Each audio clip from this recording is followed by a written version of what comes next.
O sinal para a gente aqui que começou, tá? Começou a transmissão. Então vamos lá. Boa tarde.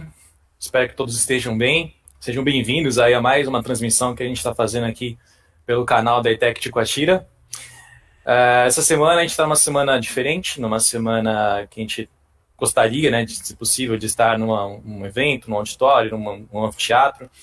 Mas pela nossa situação, pelas circunstâncias que todos estamos vivendo, a gente está adotando uma medida à distância, né?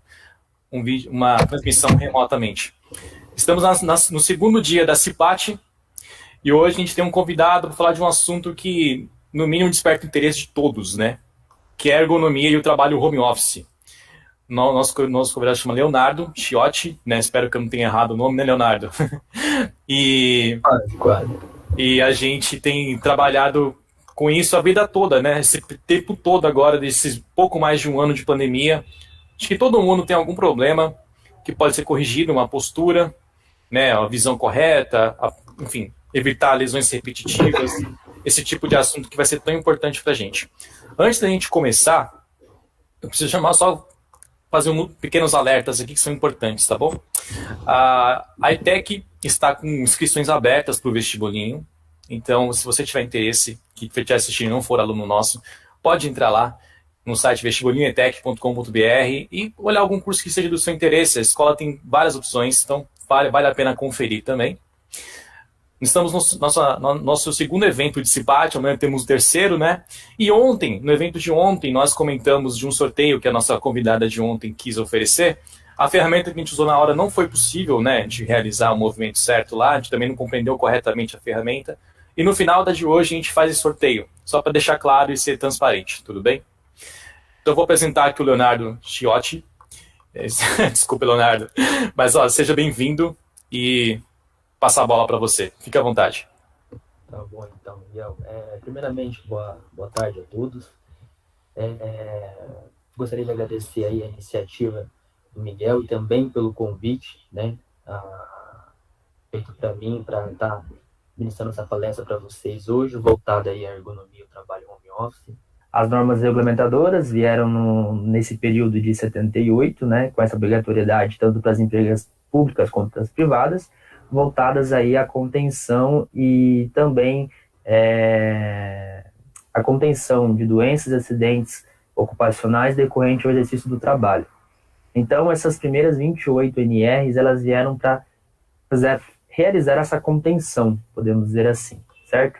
E a NR17, que está aí dentre essas primeiras NRs, né, veio voltada a procedimentos, podemos dizer assim, voltado tanto, mas um pouco focado para operacional, né, de transporte manual, levantamento de carga, de posicionamento em ambientes voltados ao atendimento de telemarketing, teleatendimento e etc., onde naquela época a gente concentrava, né, com o tempo também elas vieram se atualizando, mas que tinham maior índice de acidentes e doenças ocupacionais voltados a essas esferas, podemos dizer assim, né? Então, todas elas, a NR1, a NR2, a 3, a 4, né, a 4, a 5, inclusive, que é a CIPA, né? Que hoje pelo motivo qual nós estamos aqui também. A CIPAT, ela é uma das atividades de obrigatoriedade dentro da CIPA, dos colaboradores realizarem essa semana voltada ao Semana Interna de Prevenção de Acidentes, né? E trazer esses temas voltados à segurança do trabalho e conscientização dos colaboradores, certo? Então, a ergonomia, na prática, né? Ela é um conjunto de regras e procedimentos, como eu disse para vocês, que ajudam a organização do ambiente de trabalho nas interações entre o homem e as máquinas e equipamentos, né? Seu objetivo é reduzir os riscos, atuando nas condições dos espaços físicos da empresa, organização de processos corporativos, além de proporcionar um conforto para o trabalhador, né? Sempre em busca de prevenir doenças ocupacionais, lesão, dores no corpo e prevenção das capacidades físicas e psicológicas do colaborador. Né? De maneira resumida, nós podemos entender a ergonomia como um estudo, né, de relação que existe entre o homem e a forma a qual ele executa o trabalho. Então, a filosofia antiga, nós tínhamos uma percepção de que o colaborador, né, o homem tinha que se adaptar à máquina. Se a gente puxar um pouco aí a história, né, aquele filme do Charlie Chaplin, Sim, então ele se adequava ao quê? Ao tempo da máquina, os tempos né? modernos, acho, né? Se não me engano. Isso, o filme dos tempos modernos. Então, quem teve a oportunidade de assistir, quem não assistiu ainda, então, naquela época, as indústrias montadoras, os empregados, eles se adaptavam ao tempo da máquina, à velocidade dela, né? Que, no entanto, ele ficava lá com a chave só rodando os parafusos, né? E se ele parasse aquele processo dele virar a chave com o parafuso, a máquina continuaria rodando da mesma maneira. E, consequentemente, daí acumularia todo o trabalho. Então, essa filosofia ela já é antiga. Então, a NR em si, né, propriamente dita 17, ela trouxe essa consciência de que o homem, né, ele deve executar o trabalho não em relação, não ele em relação não a máquina em relação a ele, mas ele em relação à máquina. Então, é adaptação, né, podemos dizer assim, ele não sofrer essa influência de tempo, de processo imposto pelo equipamento, e sim a ele coordenar esse processo, né? Então, os principais objetivos da ergonomia também, né, como eu já disse para vocês, é prevenir doenças, corrigir os erros, né, que possam vir a surgir no ambiente de trabalho, diminuir os riscos que o colaborador está exposto naquele âmbito ocupacional, né, conforto, saúde e segurança do trabalhador. Então, esses são pontos específicos que a gente trabalha, né, voltados à aplicabilidade da norma da NR17, para que o colaborador tenha um ambiente laboral saudável e seguro para ele, né, para a integridade física dele e emocional também, né? Então, quais são as esferas que nós trabalhamos voltados, então, a estruturação desse ambiente laboral saudável e ideal para o colaborador, né? Então, quando eu pego um posto de trabalho para fazer uma análise preliminar das possíveis deficiências daquele ambiente, onde pode estar causando algum impacto significativo para a integridade física do colaborador, a gente tem uma percepção ampla dessas pequenas categorias, certo? Então, a gente vai mapeando, certo? Para mim conseguir ter uma visibilidade do que está tendo em excesso, o que está tendo menor do que necessário para estruturar aquele posto. Então, a gente trabalha nessas categorias, nessas esferas de dimensionamento, podemos dizer assim, né? Então, essas esferas são quais? São as biomecânicas, né? Voltadas aí à postura, né? À percepção do trabalho do colaborador em função aos ciclos de trabalho que ele exerce em cima de determinada condição, podemos dizer assim. O esforço físico que ele exerce para naquela atividade, naquela condição, a execução de movimentos repetitivos, se há execução de movimentos repetitivos, né, flexão, extensão de coluna vertebral, se há mecanismos de suporte, podemos dizer assim, mecânico, por divisão de peso, através de, por exemplo, quando o colaborador for realizar um transporte manual, o levantamento de carga, né? Como que é realizado isso? Tem um equipamento hidráulico que ajuda ele, né, nessa transposição de matéria-prima. Há uma segunda pessoa que ajuda a dividir a carga, em que sincronia essas duas pessoas fazem o levantamento desse peso, a transposição desse peso, né? E daí... Acho que esse tipo de exemplo cabe, né, em grandes depósitos, né, que a gente vê estoques com Sim, estantes muito altas, por exemplo, né? Você precisa de uma máquina para levar um pallet até lá em cima. Exato, exatamente. Até mercado atacadista, né? Você percebe isso também. Exatamente. Os grandes estoques, né, galpões logísticos, por exemplo. Então, geralmente, quando a gente faz essa avaliação voltada à esfera biomecânica, né, a gente tem que levantar esses pequenos fatores. Por exemplo, qual que é a carga máxima de que um colaborador ele transpõe, qual que é a carga mínima, em que condições isso é feita, né, de que maneira isso é feito. Então a gente vai fazendo um levantamento, né, eu vou conseguindo, a ergonomia em si, ela não é algo que eu consiga trabalhar ela de forma, como posso dizer, homogênea, né, agrupar várias pessoas numa mesma categoria. Porque cada colaborador tem um percentil, cada colaborador tem uma topometria, cada colaborador tem uma condição, uma estrutura física, né? Então, a ergonomia, ela trabalha de forma individual, podemos dizer assim.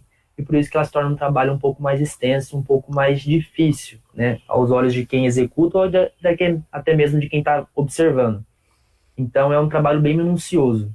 Invisível, né? É invisível, e assim como também a doença, né, que é bem decorrente ao exercício errado dessas atitudes, desses desvios comportamentais, né, que a gente vai ver um pouco mais para frente depois, elas acontecem aí, né, de médio a longo prazo. Então a gente sempre costuma dizer que a doença ocupacional, a exposição do colaborador a fatores de risco significativos à saúde dele, né, às vezes ele não sente o impacto ali a curto prazo. Curto prazo seria o quê? 2 a 5 anos. Então, geralmente, quando você pega, por exemplo, tem contato aí com um trabalho trabalhista, um processo trabalhista, por exemplo, é um processo trabalhista de que o colaborador está entrando com o processo contra a empresa e reivindicando algo já de 30 anos, 40 anos, né? Um tumor que ele descobriu decorrente à exposição a algum agente nocivo na época laboral dele, que vem se desencadeando ao decorrer da sua vida, né? Então, a parte de gestão focada na saúde e segurança do trabalho, algumas empresas, né, não todas, veem como um desperdício. Sim. Eu estou fazendo essas documentações, muitas também têm essa visibilidade de que a segurança do trabalho é vinculada ao documental, né, somente para você ter o documento ali e apresentar numa possível fiscalização, num possível processo trabalhista. Só que isso vai muito além. Né, eu acho que tenho certeza que documento ele não tem aplicabilidade sozinho. Se não tiver uma pessoa, um mecanismo por trás dele atuando significativamente, acompanhando o desenvolver dele, fazendo a gestão dele, não tem como você acompanhar se está sendo aplicado aquilo que está preconizando no documento ou não. Né? Então, muitas empresas pegam, né? Eu como trabalho em consultoria, a gente tem mais de 250 clientes aí, as empresas pegam os documentos e guardam embaixo da gaveta. Olha, eu estou te fazendo uma pausa porque o que você falou é muito verdadeiro. É uma prática isso, é uma coisa... Não, é uma prática viciosa. Viciosa, exatamente. Tanto é que, você até falar mais para frente aí do PCMSO, do PPRA, que são programas que você tem para controlar esses, evitar riscos para o trabalhador, né? Facilitar a parte de prevenir, né? O trabalho que ele está inserido. E você tem que obedecer regras, né? Como, por exemplo, exames ocupacionais, por exemplo, por ano. Tem empresa que não faz isso. De forma faz periódica. O admissional, exatamente.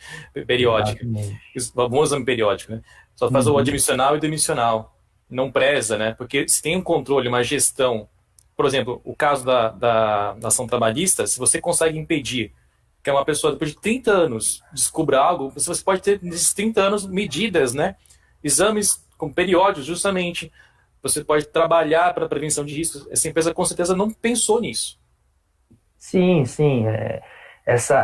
Na questão como posso dizer, da ergonomia em si, não existe exames específicos que a gente consegue monitorar, né?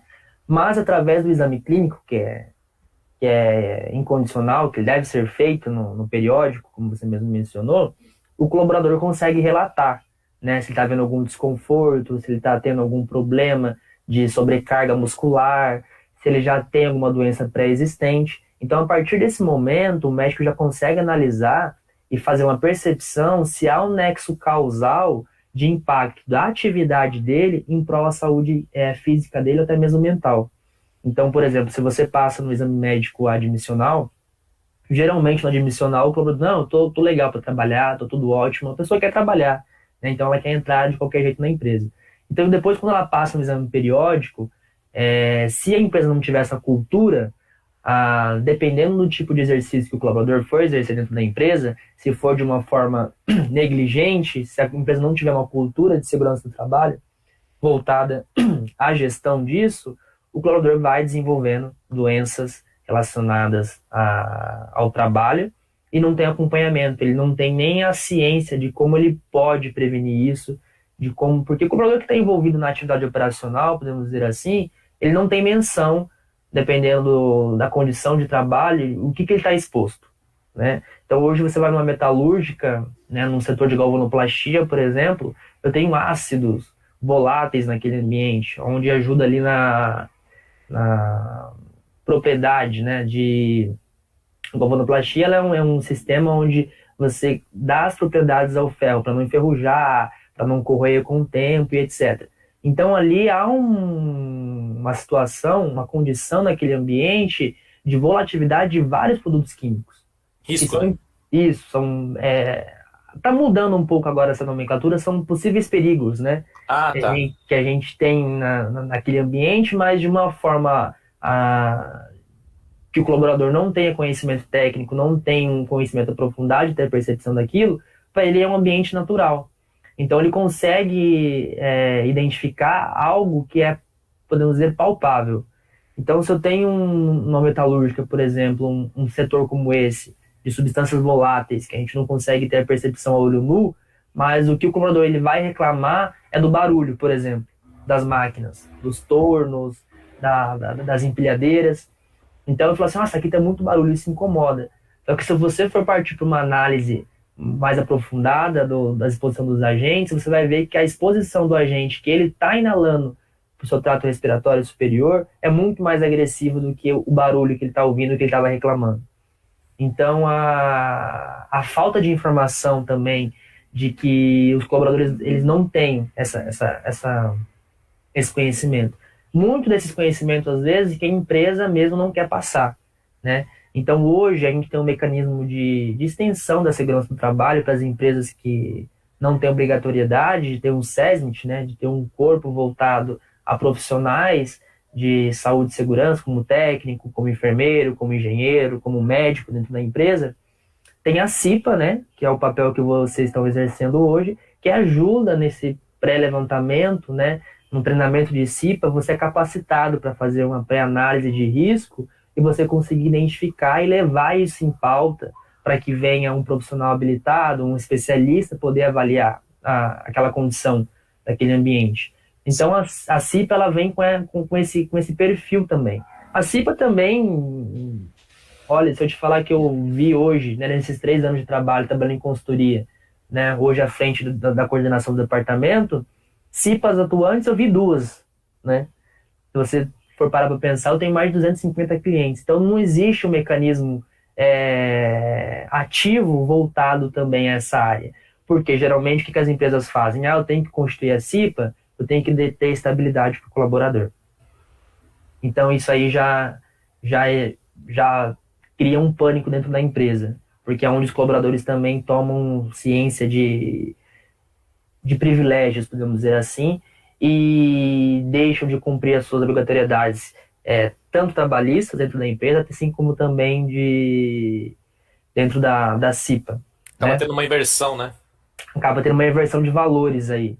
Então, já que eu estou dentro da CIPA, agora eu tenho estabilidade, né? Um ano durante, um ano após, eu posso fazer o que quiser agora. Posso chegar a hora que eu quero, eu posso ir embora na hora que eu quero, eu posso fazer o que eu quero, eu posso negligenciar trabalho, eu posso querer ter cargo de gestão, né?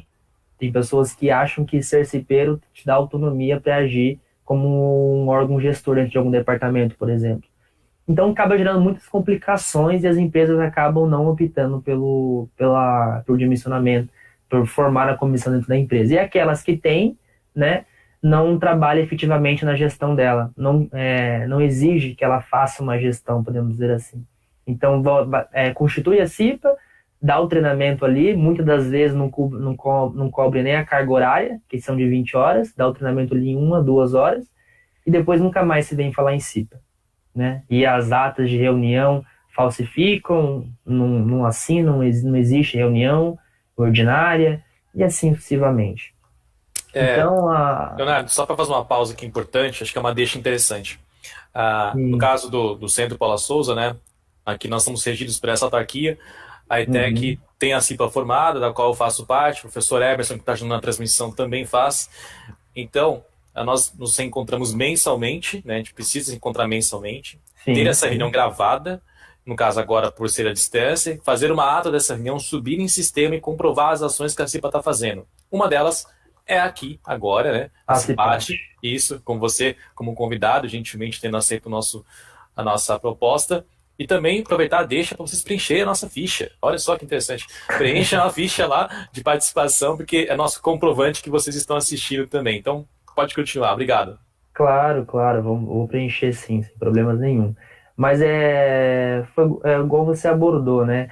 Hoje você tem obrigatoriedade. Isso Isso. depende muito de cada empresa, de cada perfil de empresa, né? Hoje a legislação não me dá um direcionamento exato de como eu devo fazer isso. Ela me fala que eu tenho que reunir uma hora mensal, né? Uhum. Durante 12 meses e fazer as reuniões, estabelecer um cronograma de ação e acompanhar, né, o desenvolver e a implantação das melhorias que foram feitas ou as que vão ser feitas ainda. Então, muitas empresas, às vezes, fazem lá o processo, a reunião, né? Ah, nada a declarar na presente data. Não houve nenhuma ocorrência significativa, zero acidentes, nenhum ato ou condição insegura evidenciada. E pega, todo mundo assina ali, né? Ou até mesmo nem acontece a reunião, né? É, Essa é a prática que acontece hoje, sim. podemos dizer assim, né? E quando o colaborador é eleito da CIPA, né? E às vezes veste a camisa dele, assim como também toda a comissão, a empresa restringe a atuação dele, né? Então lá a gente tem as inspeções prévias de trabalho que devem ser feitas pela comissão. É claro que a gente tem uma atuação mais ampla no meio operacional, né? A empresa fala, não, você tem que continuar com o seu trabalho, você não pode sair do seu posto, você não pode fazer tal coisa, você não pode fazer isso, você não pode fazer isso. Então aquelas delegações que a comissão teria de atuação, ela acaba sendo anulada pelo próprio empregador. Então isso depende muito da deliberação que a empresa vai dar também e a consciência dela em cima disso. De que se ela tiver uma comissão mais atuante, como posso dizer, mais atuante nos processos da empresa, ajudando nesses quesitos voltados à saúde e segurança do trabalho, é mais vantajoso para ela. Só que não consegue ver assim porque vê como também algo só para cumprir a legislação, né? Mas enfim, para não se estender muito nisso, então a gente avalia então aí os parâmetros biomecânicos, né? Depois a gente parte para os mobiliários e equipamentos, né? Que está mais vinculado à percepção de um posto de trabalho, se ele está adequado ou se ele é um posto improvisado. Se os imobiliários possuem meios de regulagem de acordo com a antropometria do colaborador, né? Como eu disse, cada um tem um perfil, cada um tem uma optometria, cada um tem uma altura, cada um tem uma espessura, podemos dizer assim, né? Então varia de cada colaborador para colaborador. Então hoje um posto fixo para você pode ser que não sirva para um outro colega de trabalho, né? Por diferentes adaptações e antropometrias diferentes, né? Espaço para as movimentações de segmentos corporais. Então, a gente analisa isso também, dependendo do posto, se for exercido de forma sentada, não ficar espremido, né? Um pouco mais pra frente, a gente vai ter alguns exemplos disso, de documentos todos em cima da mesa, pastas, três, quatro, dois, três computadores ali, e a pessoa não tem nem espaço suficiente para se mover, acaba ficando uma posição estática, né? E, consequentemente, aí a gente consegue ter a percepção de que ele não está voltado no enquadramento ideal de 90 graus dos seus segmentos corporais e influência ao equipamento de trabalho, podemos dizer assim, né? Ao posto imobiliário. Então, isso varia. Então, a gente analisa também essa parte do maquinário, do mobiliário, do equipamento ser utilizado e de como ele está sendo utilizado. Geralmente, para fazer essas percepções, a gente tem um checklist, levantamento, né? A gente tira muitas fotos, acompanhando todos os ciclos de trabalho, porque depois, a partir disso também, caso passe alguma coisa dentro do checklist, eu consigo ter a percepção dentro da foto, né? Da real evidência da condição de trabalho naquele momento. Temos também aí a esfera organizacional, né, que a gente também verifica caso seja um trabalho voltado mais corporativo, pausas definidas para descanso, né, ritmos intensos de trabalho com entrada e saída de dados, computador, excesso de tarefas, né?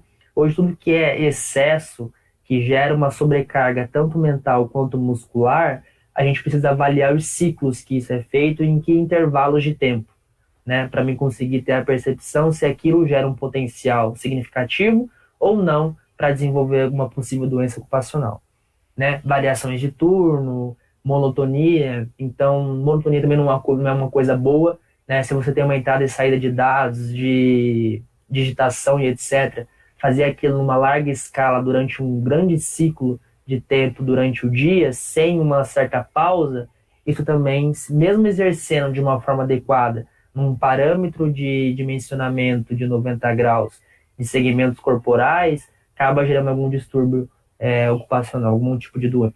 Pode ser algum ato significativo para desenvolver alguma doença ocupacional, né? Insuficiência para a execução de tarefa também, então insuficiência de capacitação, né? Aqui a gente abrange uma esfera mais voltada ao ensinamento, de que o colaborador deve ter, na segurança do trabalho em si, a gente tem a cultura de que tudo que o colaborador for exercer dentro da empresa, ele tem que ter uma capacitação, né? Então, desde a entrada da empresa, quando você entra, você tem a integração, né? Então, ali é passado para você o seu horário de almoço, os setores que você pode adentrar, os setores que você tem acesso restrito, as políticas da empresa, né? Então, você está passando um conhecimento também de capacitação para o colaborador poder viver naquele convívio, naquela condição de trabalho dentro da empresa.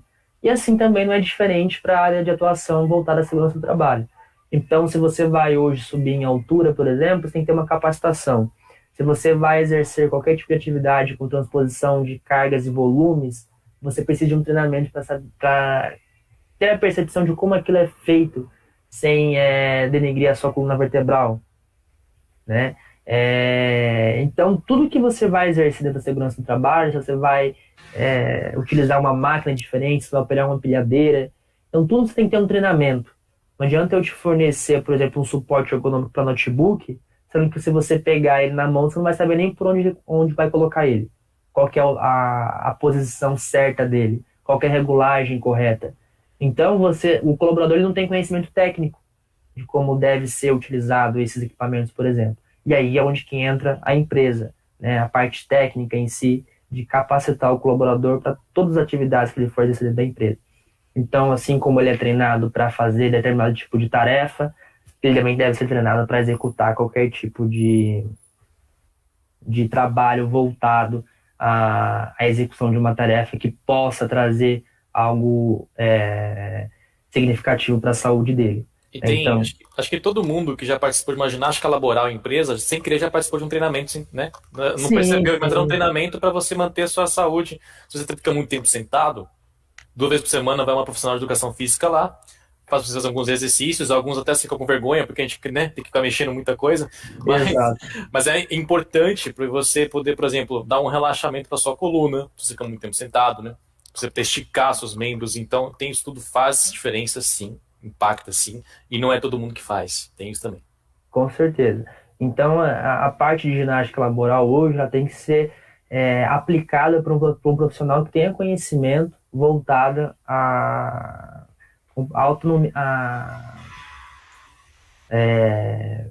como posso dizer, Que obtenha o conhecimento para isso que também. tenha o conhecimento do corpo humano, né? Isso. A autonomia, né? Anatomia do corpo humano, que ela consiga identificar dentro da sua condição de trabalho qual que é qual a carga máxima que você consegue levantar, por exemplo. Se eu tenho um colaborador que pesa 60 quilos, um que tem 80, não pode fazer uma transposição de carga com aquele colaborador. A diferença de peso é muito grande, né? Então, isso é algo perceptível, mas um profissional habilitado consegue ter essa visibilidade de, por exemplo, para a aplicação de uma ginástica laboral, por exemplo, eu preciso conhecer os seus ciclos de trabalho, como que você exerça, como que é a condição sua de trabalho, para que também a gente não sobrecarregue essas atividades voltadas à ginástica.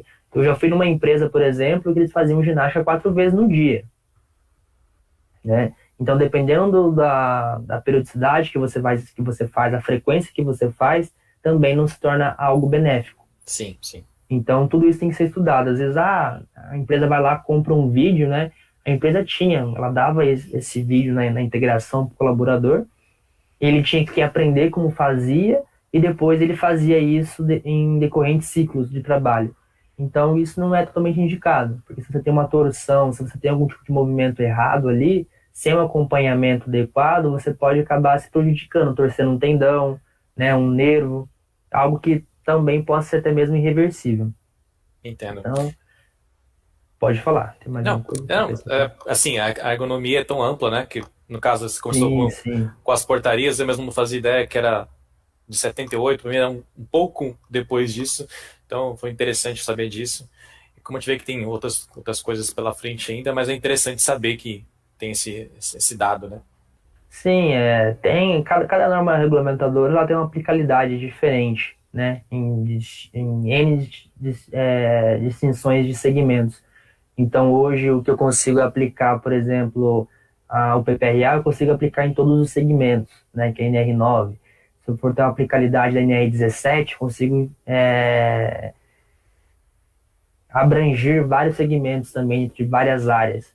Então, são NRs bem homogêneas, eu consigo captar o máximo de segmentos possíveis. Né? É claro que eu tenho alguns específicos aí, como mineração, como a área hospitalar, né, que são NRs muito mais específicas, NR18, construção civil, mas eu tenho aquelas também que são bem abrangentes, todas as corporações, né, desde o meio corporativo até os operacionais.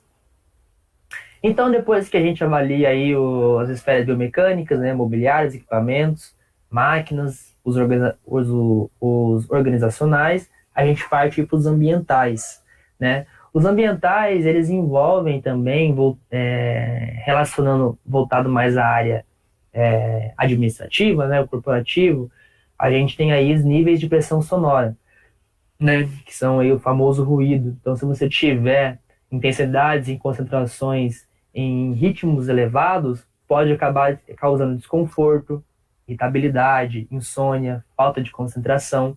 Imagine você trabalhando com um computador num ambiente ruidoso, por exemplo. Você não consegue ter o foco, né, a disciplina de exercer a atividade ali de forma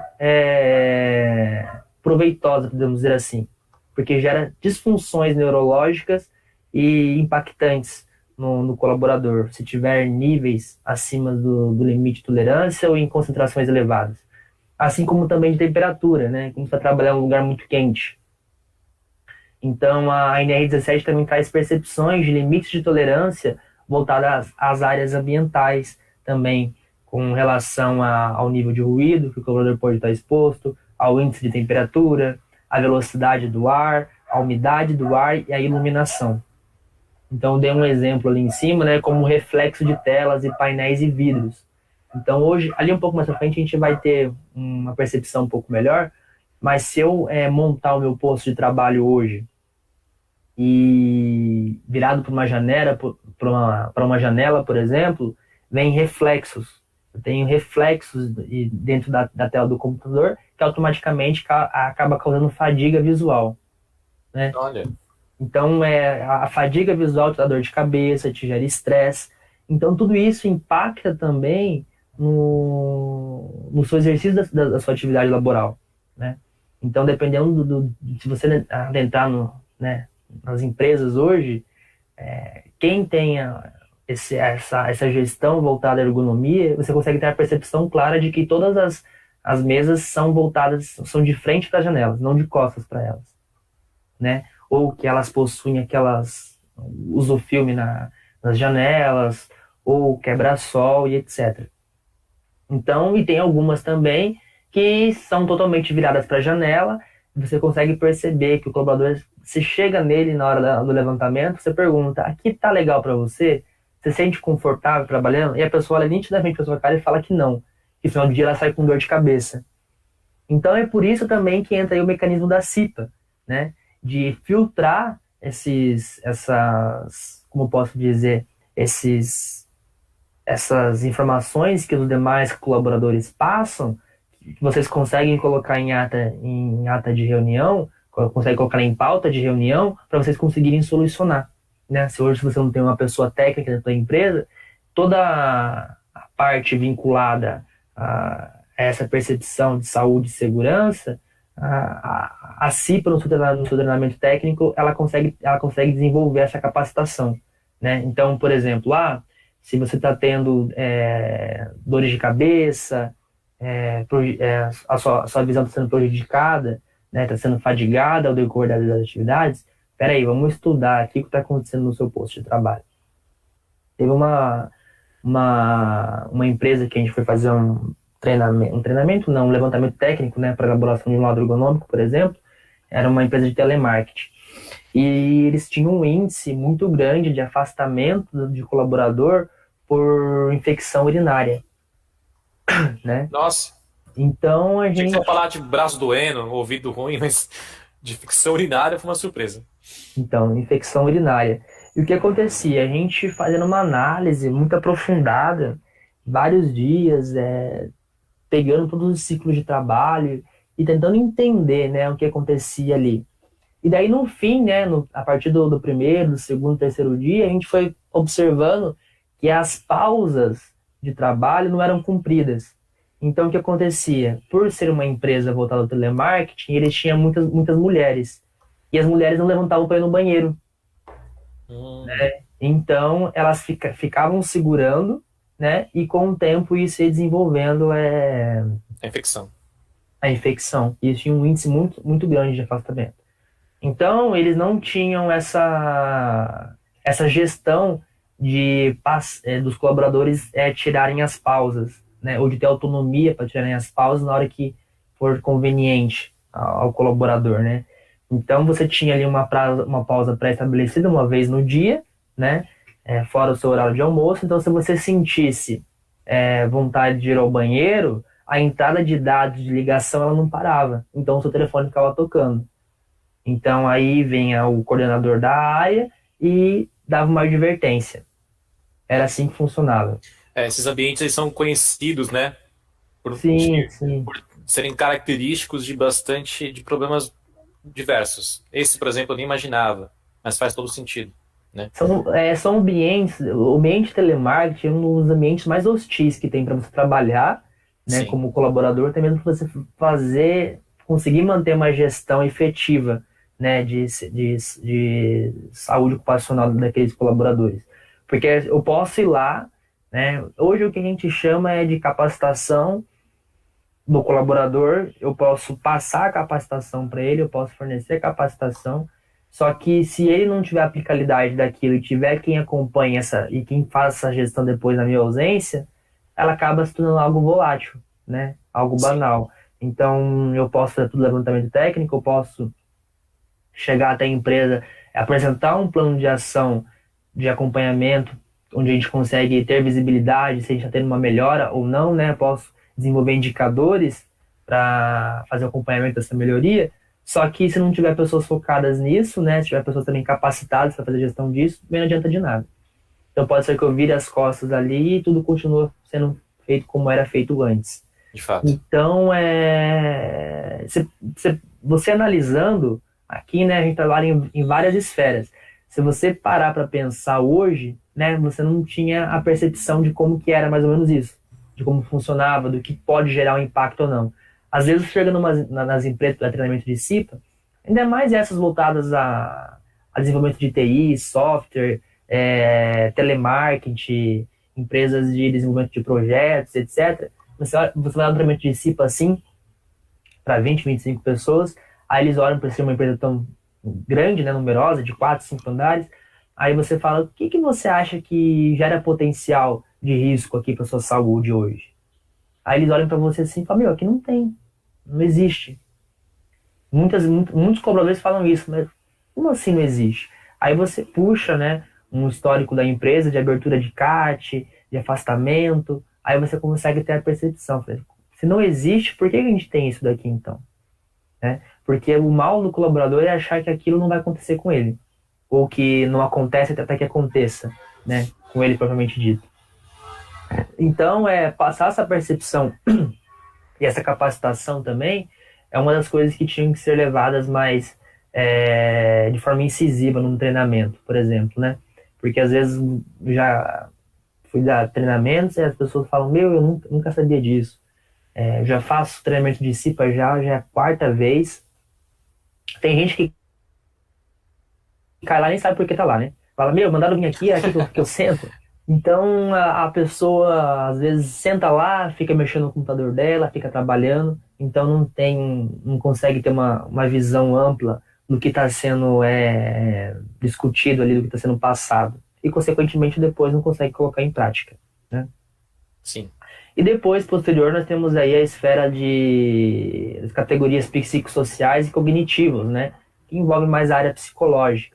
Então, situações de estresse, né? Então, se a gente for levar em consideração uma condição de ambiente onde você tem uma fadiga visual, onde tem uma fadiga auditiva, uma irritabilidade de temperatura, né? Excesso de ritmos de trabalho intensivos, postos de trabalho improvisado, postura de trabalho inadequada, vai chegar no final do dia, você vai estar ok. Estressado, fadigado, com dores musculares, você sai da empresa pior do que você chegou, né?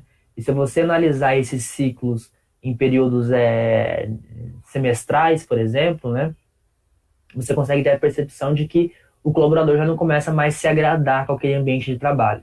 E aonde começa a cair a produção dele, aonde ele começa a desanimar, aonde ele começa a ficar ansioso e aonde desenvolve uma depressão, por exemplo, né? Então, o índice de depressão hoje também, inclusive voltados agora a essa nova condição de trabalho que a gente tem voltado ao home office, que a gente tem a percepção que na fase de implementação até adaptação é muito difícil, né? Hoje eu posso dar um exemplo prático que eu mesmo tive pessoalmente. Então hoje eu estou trabalhando no home office, né? Uhum. Eu realizo algumas atividades operacionais, algumas viagens, mas é algo esporádico, devido às condições atuais. Então no começo, a fase de quando você implanta isso no seu ritmo de trabalho, quando você vai desenvolvendo suas atividades, até você ter uma plena implantação e adaptação daquilo, é demorado. Por quê? Porque quando você monta o seu plano de trabalho, estrutura o seu posto de trabalho dentro da empresa, e você começa a exercer as atividades, você não consegue ter como posso te dizer, você não consegue ter uma diferenciação da sua atividade laboral para a sua vida pessoal, por exemplo. Então, muitas pessoas, já que eu estou em casa, eu vou acordar 9 horas. A empresa não tem um sistema de aferição do ponto do colaborador, por exemplo. Eu vou acordar às 9. Eu acordei às 9, vou tomar meu café, eu começo a trabalhar às 10. O dia do colaborador começa a ser menos produtivo. Então, se ele não tiver em mente que ele tem que ter um plano de trabalho, que ele tem que ter uma disciplina voltada a isso, ele acaba com toda a parte de implantação e adaptação do trabalho home office. Larga a mão, né? Ele a pessoa fica ansiosa, a pessoa já fica estressada. Então, a implantação hoje, né, dos projetos que a gente está fazendo voltado a essa área do home office nas empresas, né, do trabalho home office, dos colaboradores, é realmente essa percepção de como vai ser as primeiras semanas de adaptação e como que está sendo o acompanhamento de rendimento de trabalho dele, né? Então, vamos supor, o colaborador rendia tanto trabalhando presencialmente, hoje está rendendo mais. Então, o gestor da área, eu mesmo consigo ter essa percepção, né? De que a minha equipe está gerando mais, como posso dizer, está gerando mais aproveitamento ou não, se é presencial e no home office. Então, hoje toda a minha equipe está trabalhando no home office. Então, no começo da adaptação, eu consegui ter a percepção de uma queda muito grande de aproveitamento do trabalho, né? De demandas, de execução de serviço. Então, aí você tem a percepção de que a implantação ela vai caminhando com o tempo.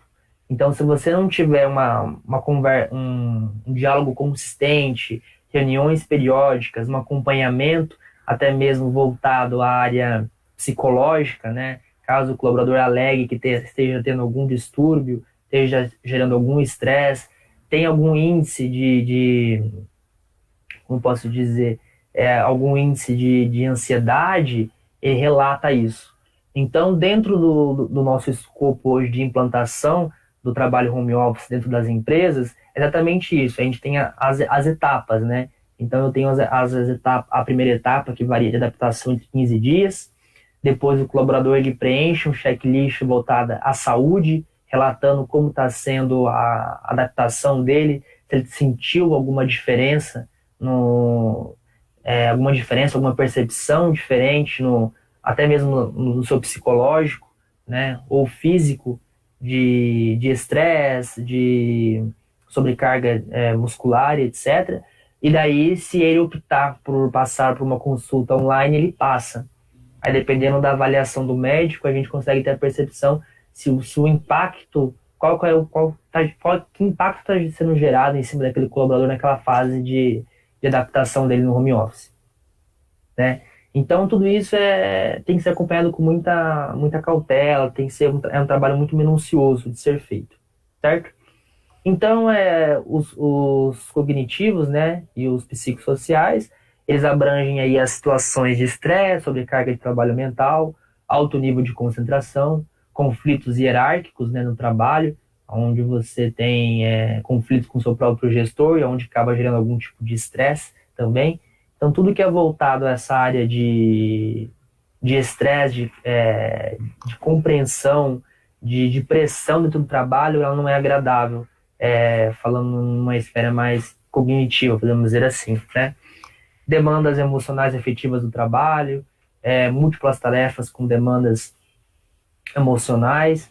Então, tudo isso tem que ser muito bem observado, de como está sendo a gradação dessa adaptação desse colaborador e ter muito bem mapeado todos os seus planos de trabalho.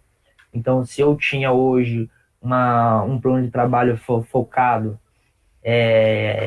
num potencial que gera conflitos emocionais e efetivos do trabalho, eu preciso ter um acompanhamento mais restritivo referente a isso, né? Vamos dar um exemplo, por exemplo, de empresas de telemarketing, de situações que eu já acompanhei de colaboradores que trabalhavam com ordem de despejo, por exemplo.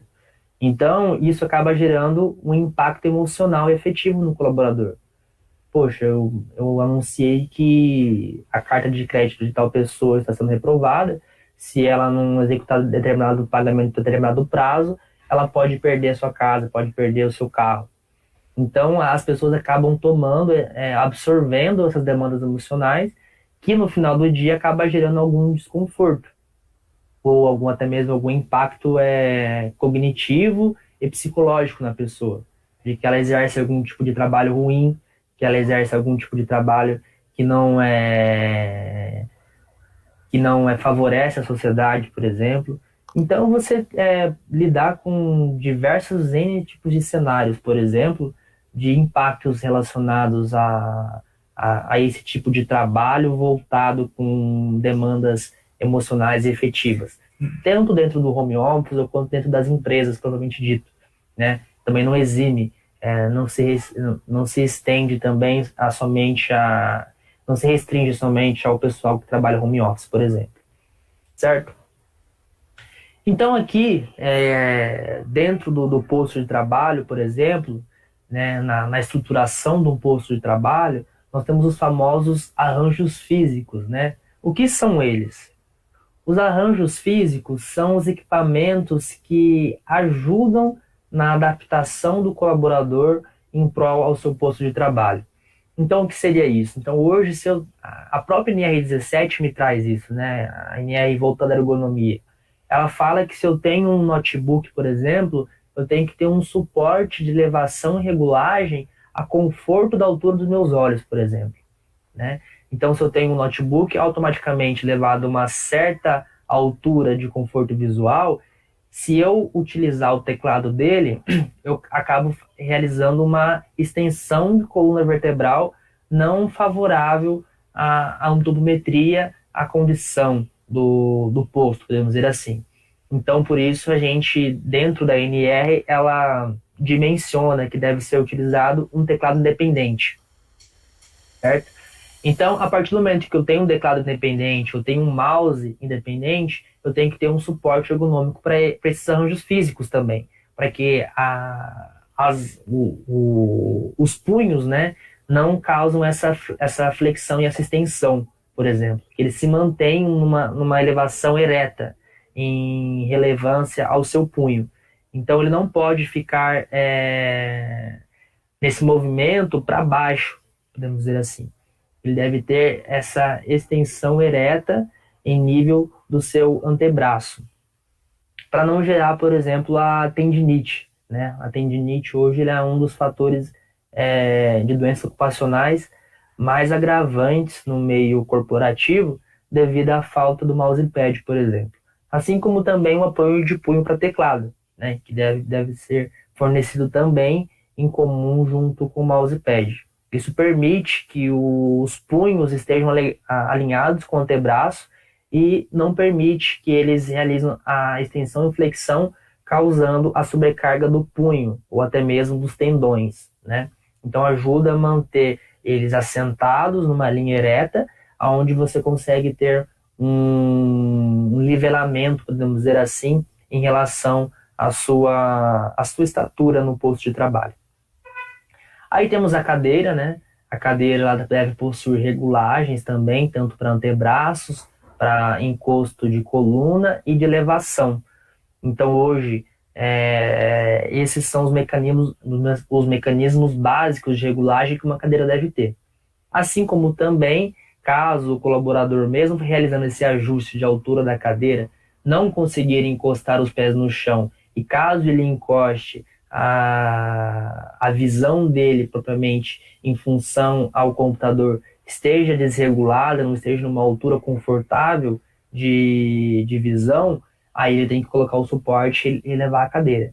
Então a gente percebe que tudo que é voltado a esses arranjos físicos para a exploração de um posto de trabalho, eles devem possuir regulagem.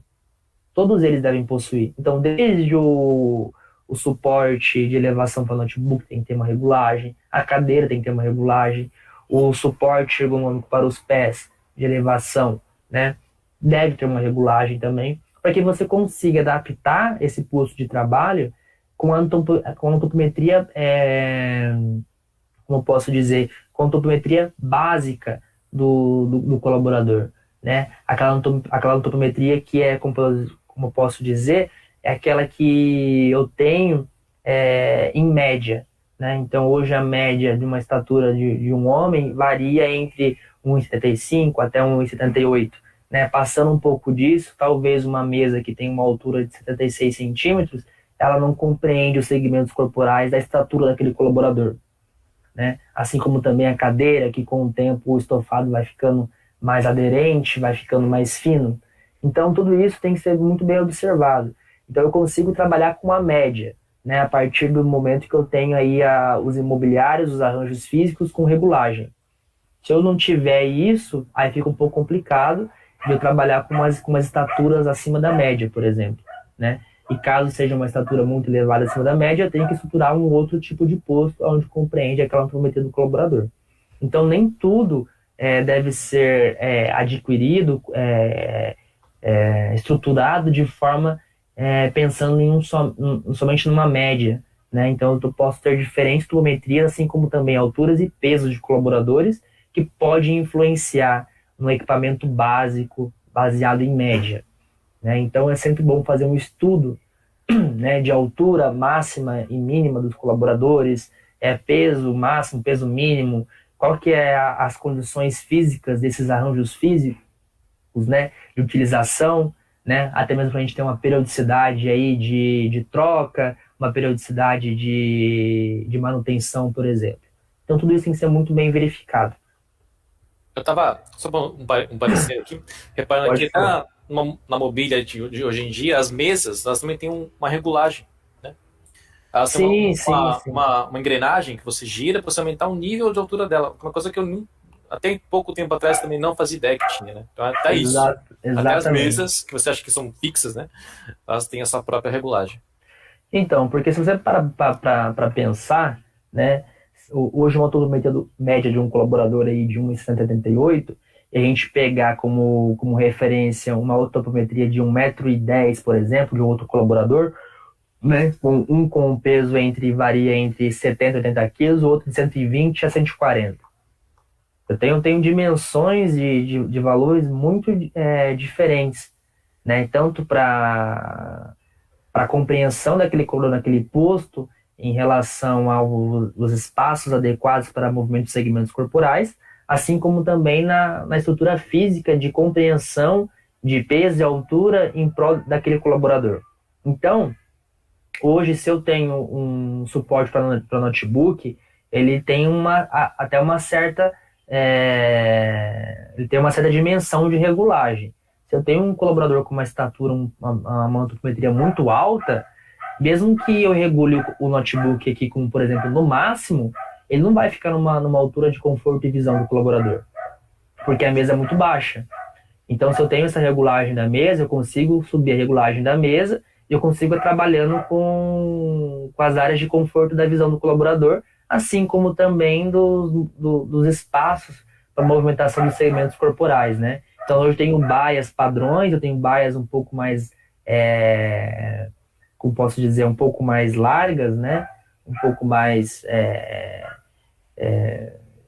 Apropriadas. abrangentes, isso, para que eu consiga ter uma estruturação de um posto com uma pessoa fora da média, por exemplo, né? Então, é muito bom, deve ser observado, né, que esses equipamentos, esses arranjos físicos no posto de trabalho, devem possuir todos eles regulagem, desde a mesa até os suportes, né, para monitor também, os monitores hoje, especialmente esses da Dell, que são já para meio corporativo, né, ele já vem com a regulagem já atrás dele, né? Então isso já é algo que está sendo voltado e desenvolvido para a ergonomia em si. Assim como também você citou o exemplo das mesas, né, que já possuem regulagem.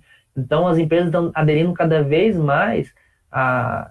Por isso que é muito importante um conhecimento técnico na hora de aquisição de arranjos físicos, imobiliários e equipamentos, por exemplo. Porque eu já vi muitas empresas executando compras desses equipamentos, desses arranjos físicos, sem aderir conhecimento técnico. Então vai lá, compra um determinado tipo de cadeira que tem regulagem para os antebraços e para a altura, mas não tem regulagem para encosto.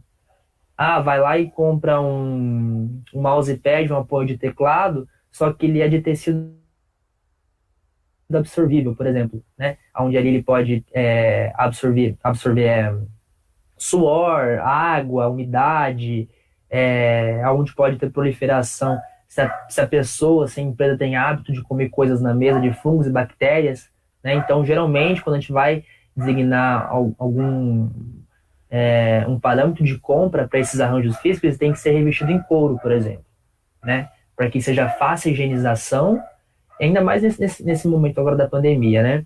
Uhum. E que não seja de tecido absorvível. Assim como também da cadeira, né?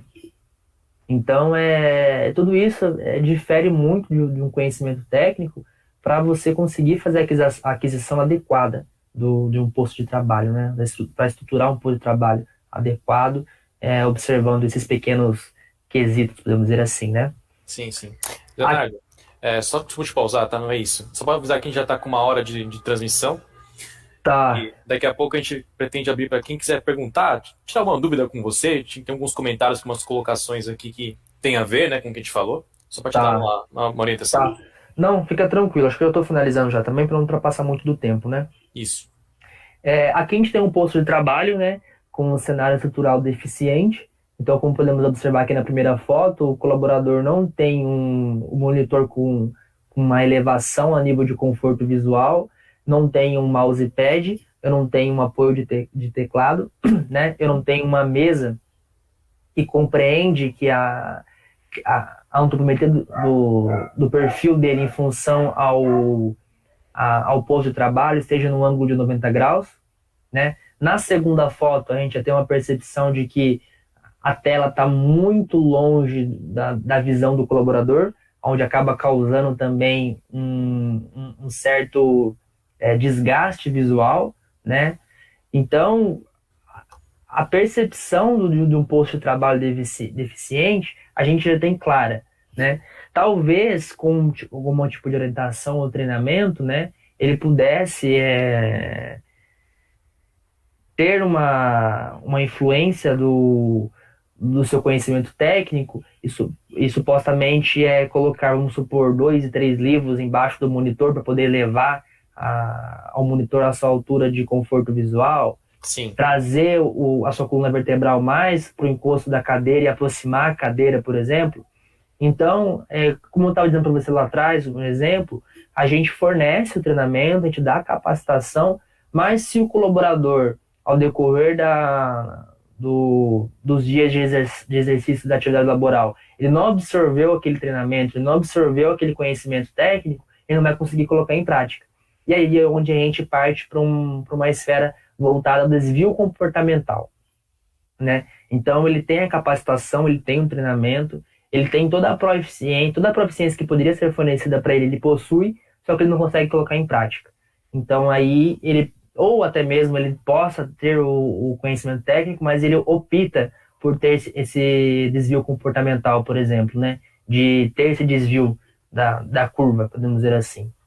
E aqui, a gente tem uma percepção clara, né, de um cenário... Leonardo, só para desculpa, cara, acho que o slide está sendo transmitido e ainda está no 3. Então, só para só passar o que você está falando, vai ajudar. Eu tô passando. Ah, tá. Agora mudou.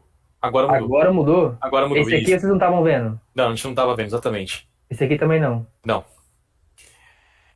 Não?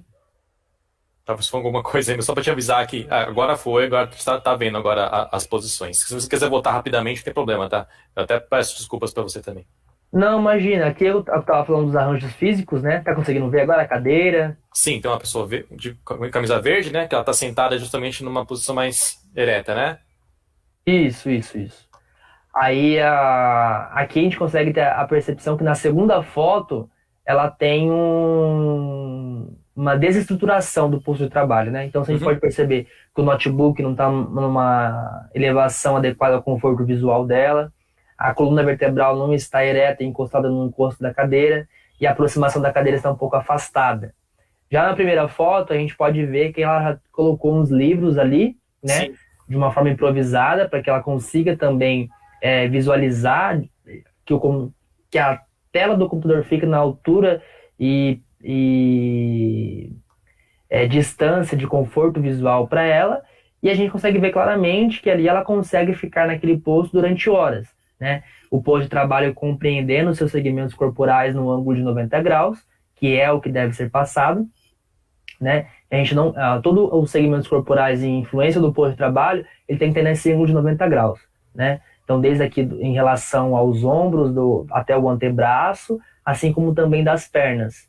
Isso permite que o colaborador não venha sofrer impactos de pressão do seu próprio corpo, né? Então, se você levar uma posição dos braços muito tempo elevada num ângulo de, por exemplo, 40 graus, por exemplo, você vai ter uma sobrecarga dos seus ombros, né? E automaticamente da sua coluna vertebral. Se você tem uma mesma posição voltada sobre os membros inferiores, né? As pernas, você pode ter uma compreensão dos vasos sanguíneos e influência à cadeira, né? Então, por isso que a gente sempre passa essa orientação, né, num treinamento, numa análise voltada ao posto de trabalho, que todos os segmentos corporais devem compreender uma dimensão em 90 graus do posto de trabalho. Inclusive, na foto ali, acho interessante que você falou dos livros, né? Mas é uma possibilidade interessante, porque tá fácil para todo mundo, né? Exatamente. Caderno em casa para poder ajustar, né? Isso. Hoje, vamos supor que você não tem uma estrutura voltada, por exemplo, com arranjos físicos, né? Isso. Se eu não tenho esses arranjos físicos, não consigo ter essa estruturação, a gente pode poder improvisar, né? Então, desde colocar uns livros ali para elevar a altura do notebook ou do monitor ao nível de conforto visual, ou assim como também na cadeira, eu consigo ter uma cadeira que não tem todas as regulagens, mas eu consigo pelo menos encostar a minha coluna vertebral e ficar na posição ereta, né, numa condição da estatura, influência ao posto no ângulo de 90 graus.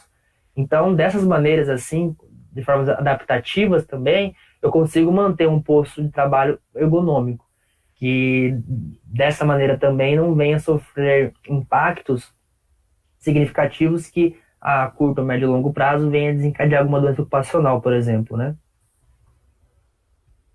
E aqui está conseguindo visualizar, né? A maneira Sim, correta de se posicionar no posto de trabalho. Aqui está conseguindo ver a moça sentada? estamos. Tá.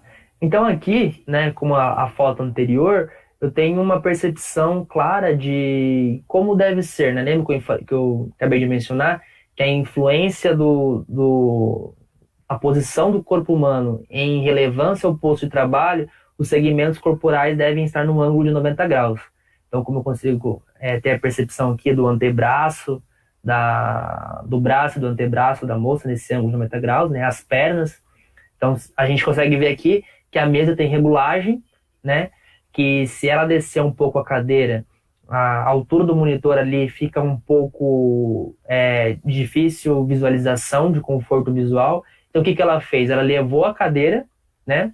Compreendendo ali a altura da mesa, e ela colocou um suporte ergonômico para os pés, porque ela não consegue encostá-los no chão.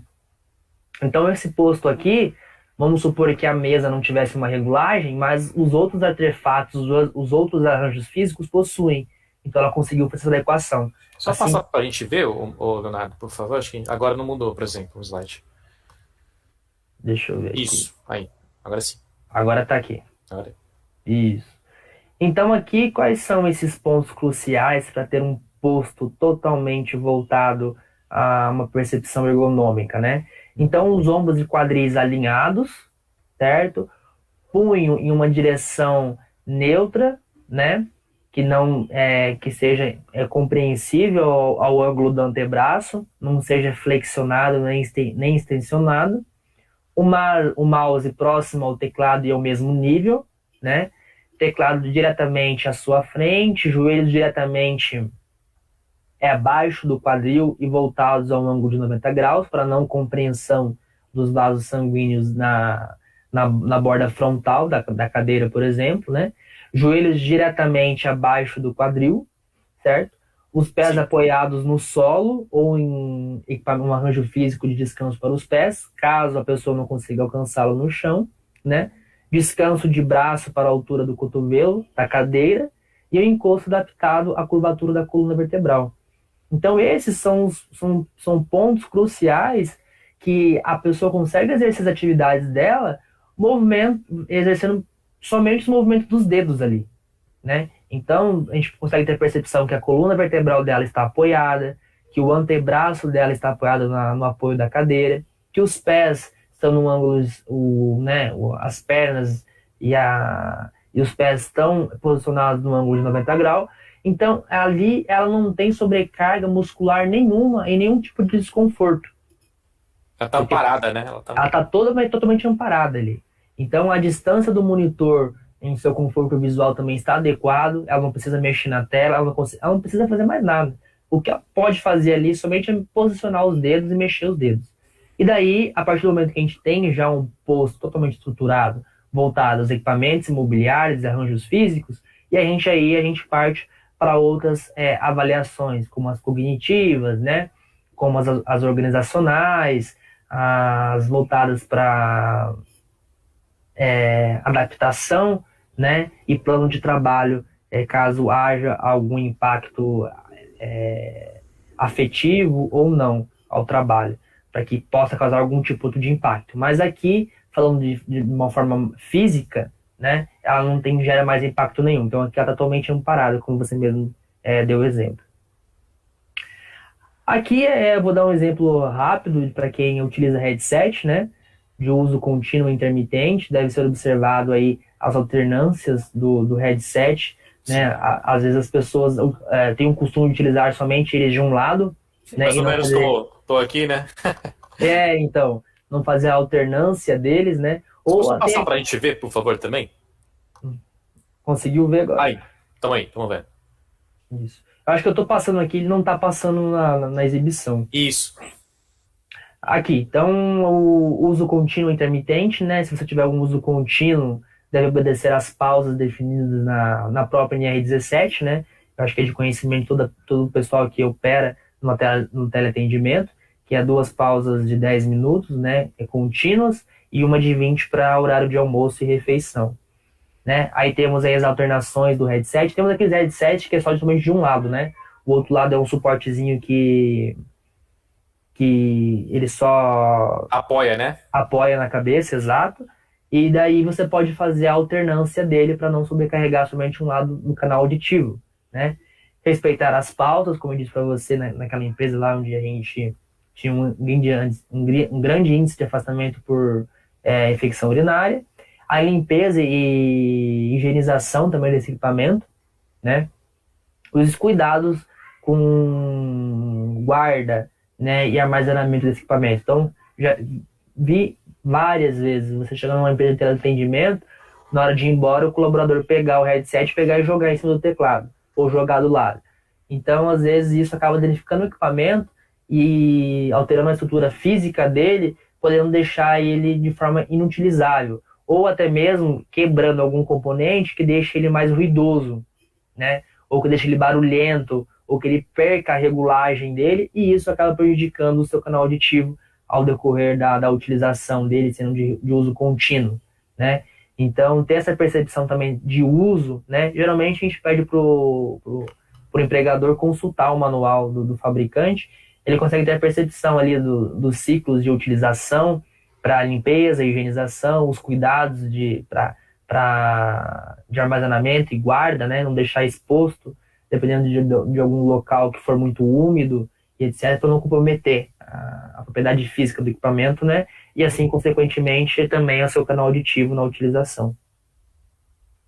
Né? E aqui a gente tem aqui os fatores ergonômicos, né? Que, como a gente conversou, temos aí os psicológicos, né? Os cognitivos, os organizacionais, os ambientais, temperatura, ruído, os biomecânicos. Então, todos esses são fatores ergonômicos, de alguma maneira ou outra, ele acaba influenciando significativamente no exercício das suas atividades laborais, que possam causar algum impacto à sua saúde, integridade física e até mesmo mental. Você pode só passar pra gente, Leonardo, também de novo, por favor? Opa, isso, aí. vou esquecer. Tudo bem.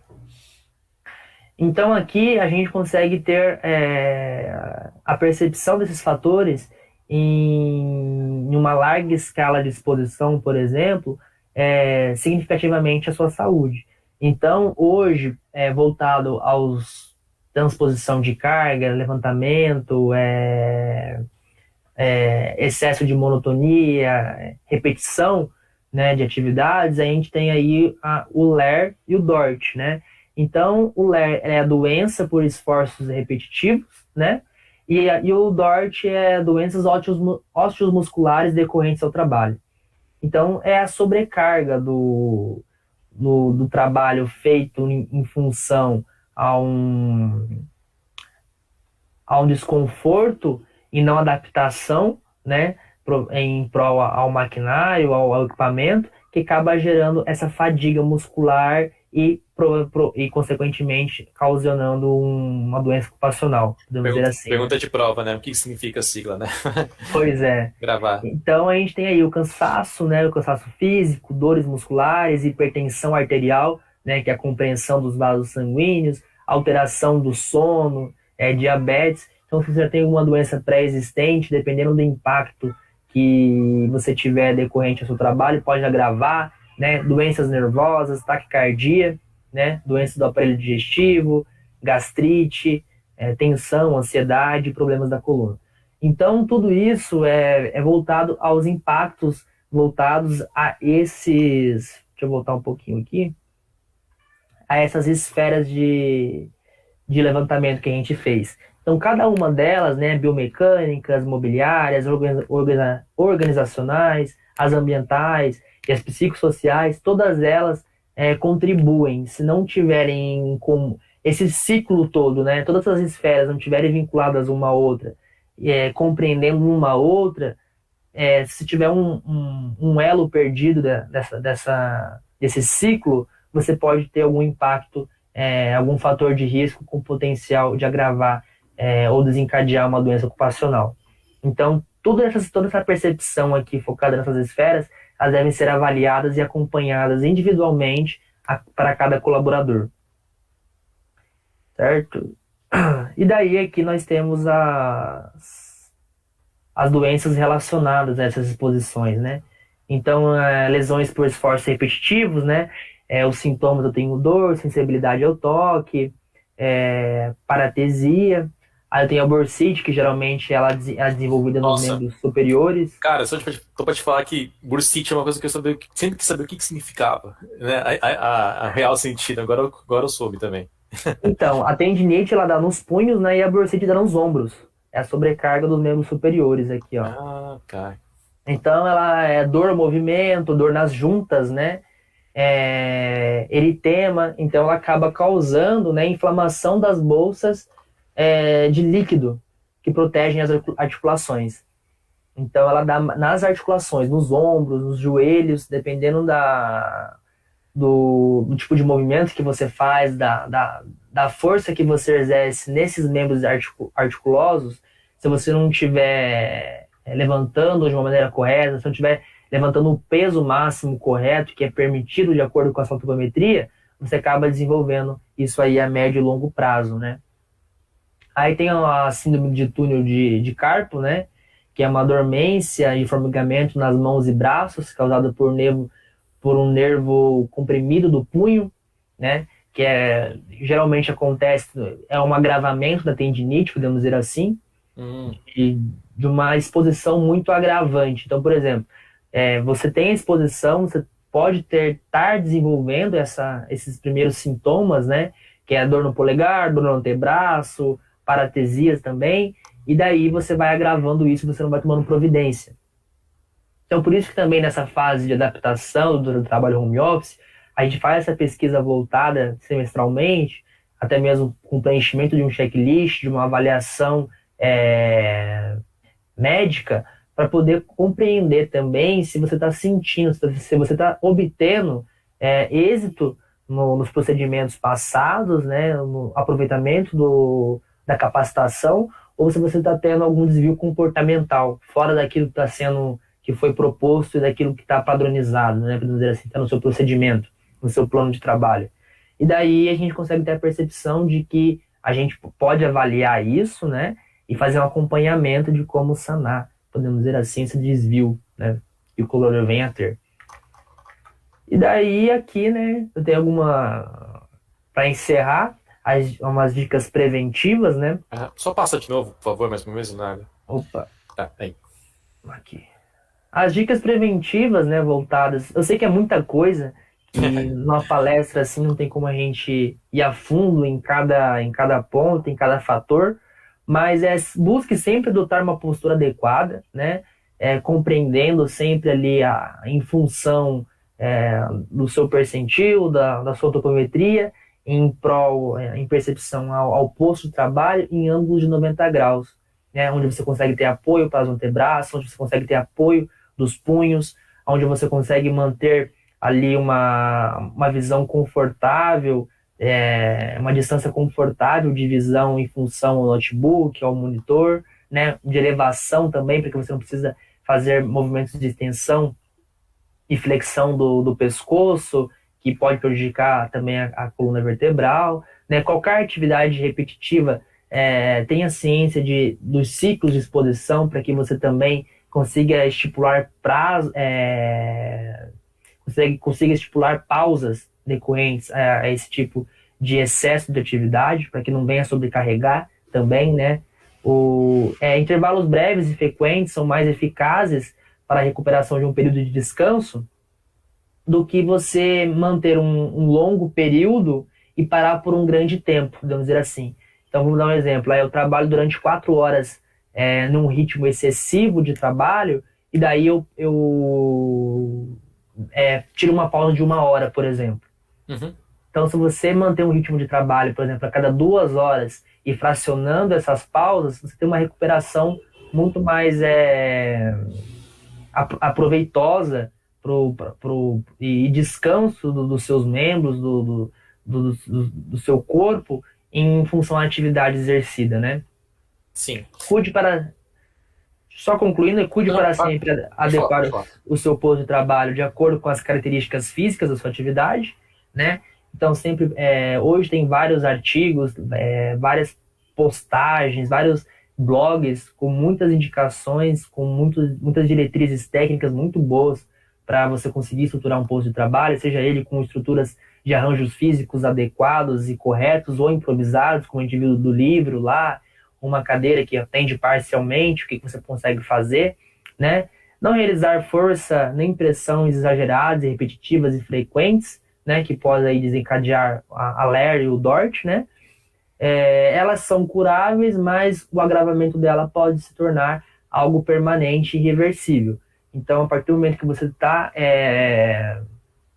sentindo desconforto, né, em alguma parte do corpo, ou algum músculo, algum tendão, ou achando que tem alguma sobrecarga muscular excessiva decorrente de suas atividades, procure um acompanhamento médico, né, comunique a sua gestão voltada à saúde e segurança do trabalho, para que você consiga fazer um acompanhamento e consiga ter uma percepção e trabalhar de uma forma preventiva, e não depois corretiva, depois que você já desenvolveu a doença, né, depois que você já está num estágio avançado, podemos dizer assim. Certo? Certo, porque aí também não tem mais o que fazer, né? Exato. Né? A gente tem a filosofia na segurança do trabalho de trabalhar sempre de uma forma preventiva. Trabalhar na antecipação primeiro. E não deixar acontecer, né? Depois que a pessoa caiu, depois que a pessoa se acidentou, depois que a pessoa perdeu um membro, por exemplo, não adianta mais você tomar uma medida, né? Então a perda significativa mesmo é aquela que ocorre quando o colaborador se acidenta, né? Depois de você tomar medidas preventivas em prol daquela condição, daquela situação, não vai adiantar mais. Se você perdeu um braço, você não tem como recuperar o braço, né? Se você bateu, se você caiu, teve um traumatismo craniano, não tem como você voltar. Então, é mais ou menos assim que a gente tenta trabalhar, voltados à segurança do trabalho, na antecipação. Eu tive a oportunidade de conhecer um pouco mais sobre todo esse assunto, né? Quando eu trabalhei em uma empresa de construção. A importância assim, é gigantesca, né? Nem era uma empresa atuante diretamente na área de construção, mas era uma das intermediárias, né? Porque ela era uma locadora de materiais para construção. Então ela não está na obra diretamente, mas aluga materiais. Então os seus funcionários precisam preparar esses materiais, precisam seguir recomendações também, né? E por trabalhar com produtos químicos para poder proteger, por exemplo, o andaime, né? Impedir que ele tenha ferrugem a longo prazo, você faz tratamento com esse tipo de andaime com material. Então precisa ter um preparo para isso também. Então toda uma série de protocolos que a gente tinha que seguir. Mas sim, exato. Algo que é fundamental, né? A gente não tem tanta... Como passa às vezes desapercebido, né, Leonardo? Como você falou. É o conhecimento, né? Ter o olhar técnico, o olhar voltado aos perigos e riscos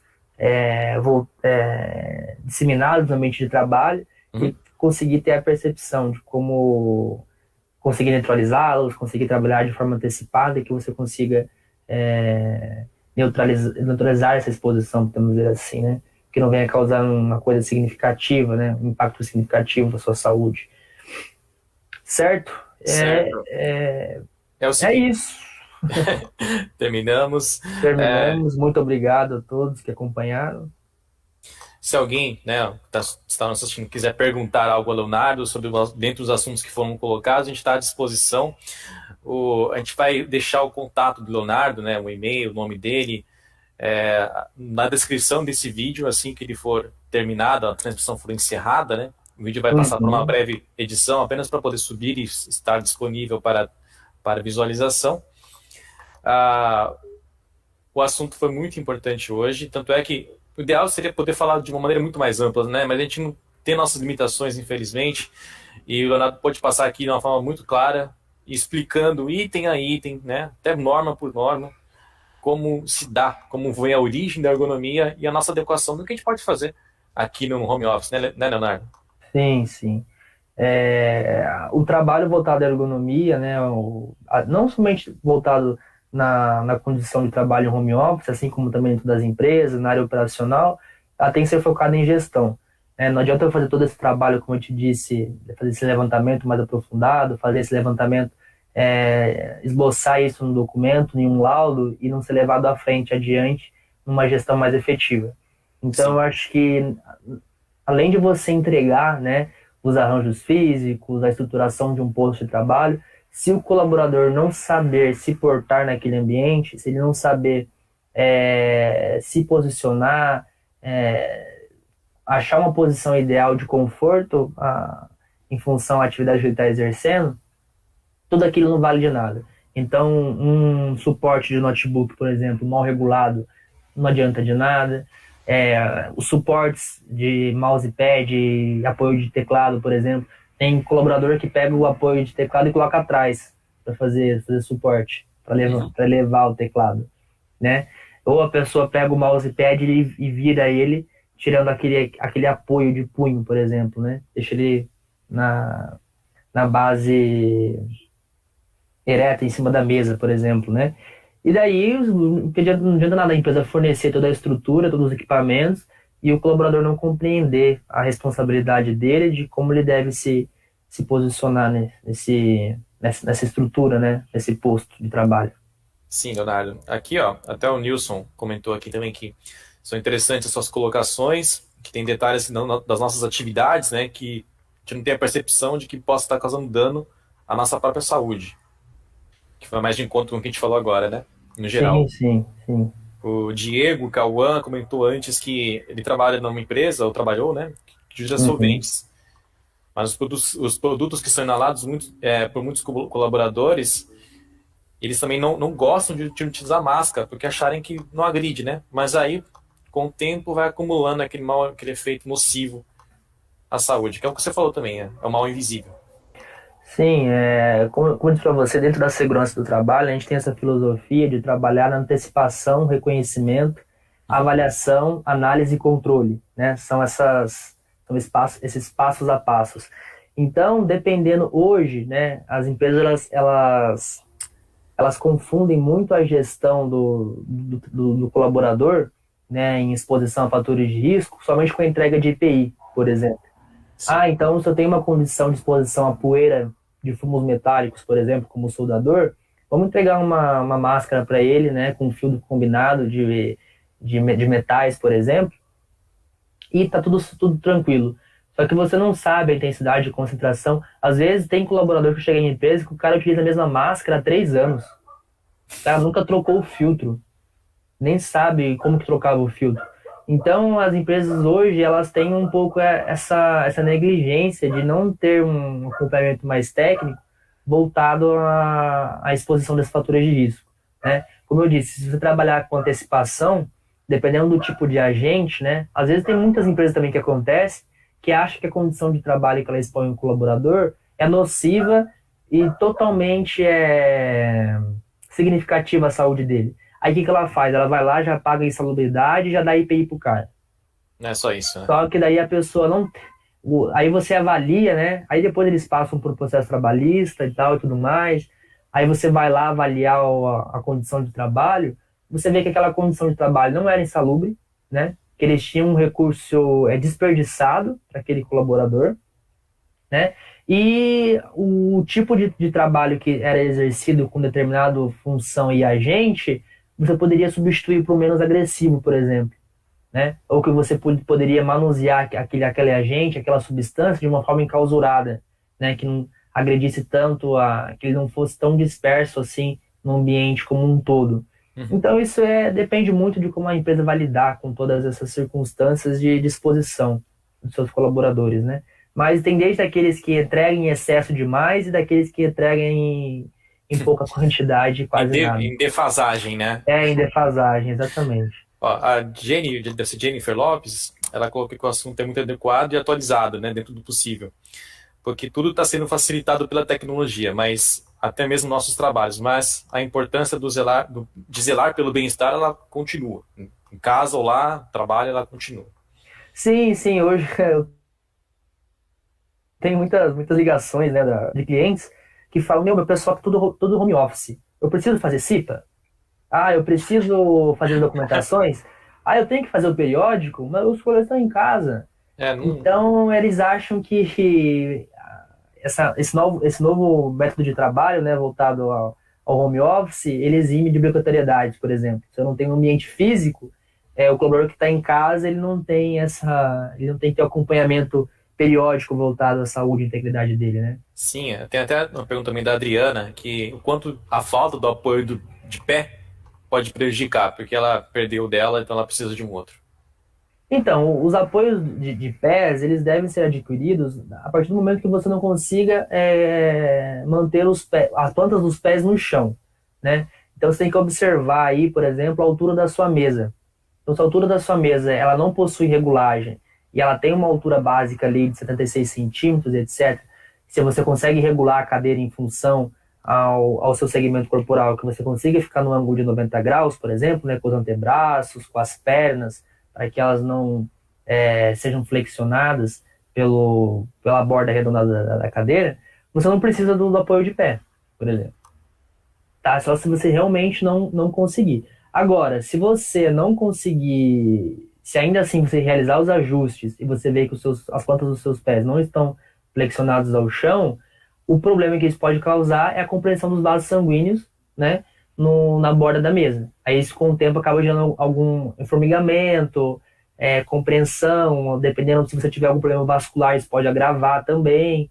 Então, o ideal do posto de trabalho é onde você não tenha flexão de compreensão de nada dos seus segmentos corporais. Que você tenha livre acesso de movimentação dos segmentos, né, do seu corpo, onde você consiga exercer as atividades sem sentir aquele peso, né, aquele peso no antebraço, aquele peso nos ombros, aquela dor de cabeça.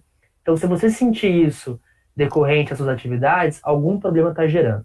Ou você está tendo uma influência de iluminação muito alta, ou você está tendo a proximidade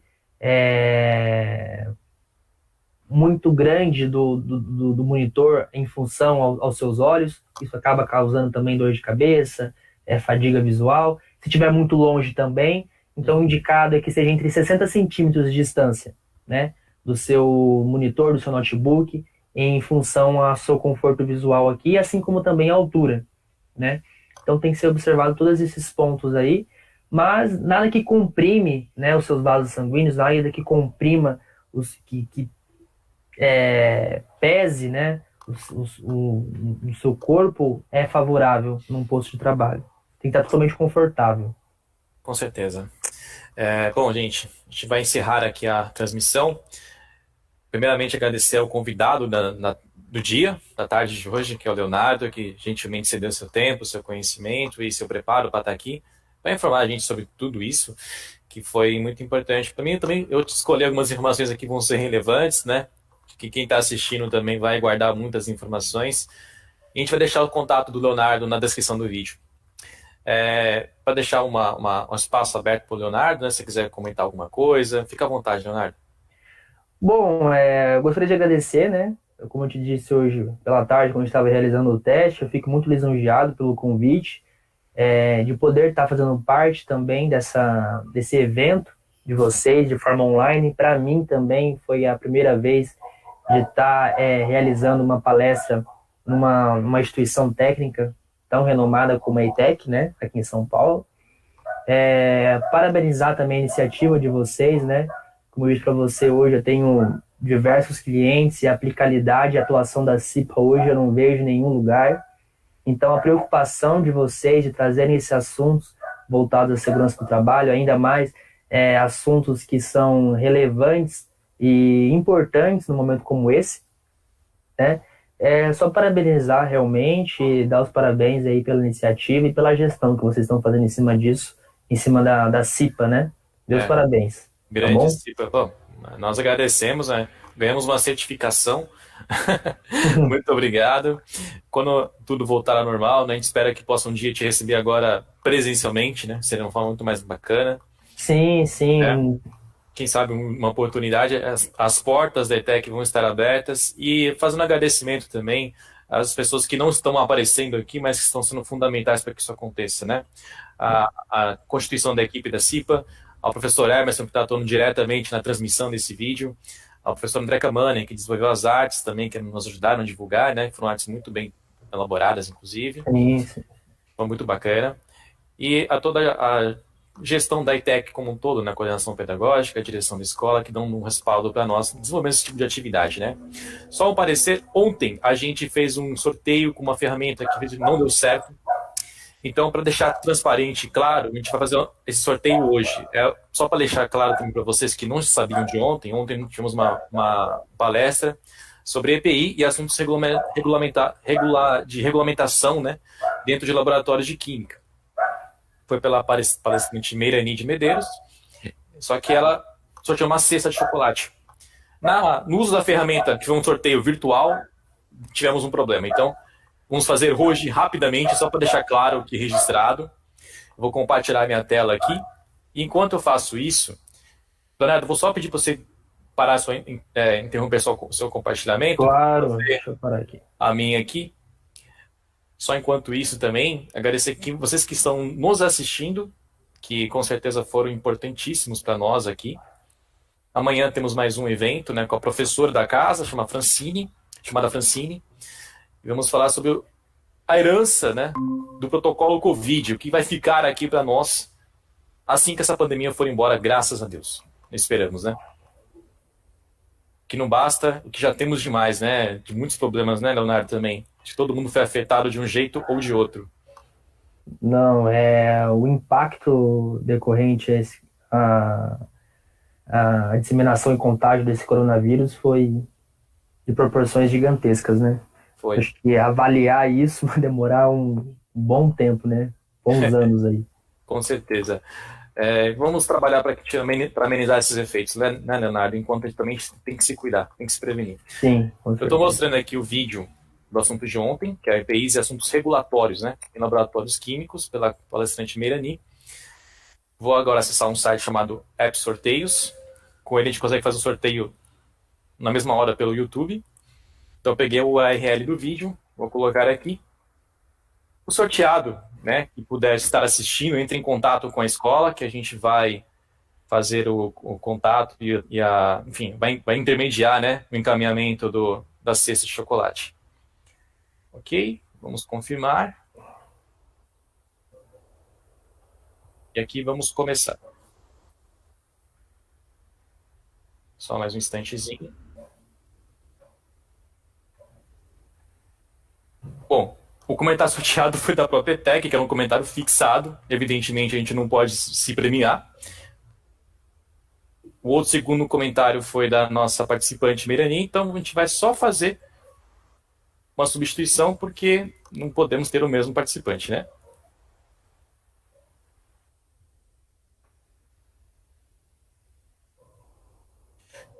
Agora sim, temos uma pessoa que de fato não tinha a ver com a live e que comentou e foi sorteada, a Jennifer Salustiano.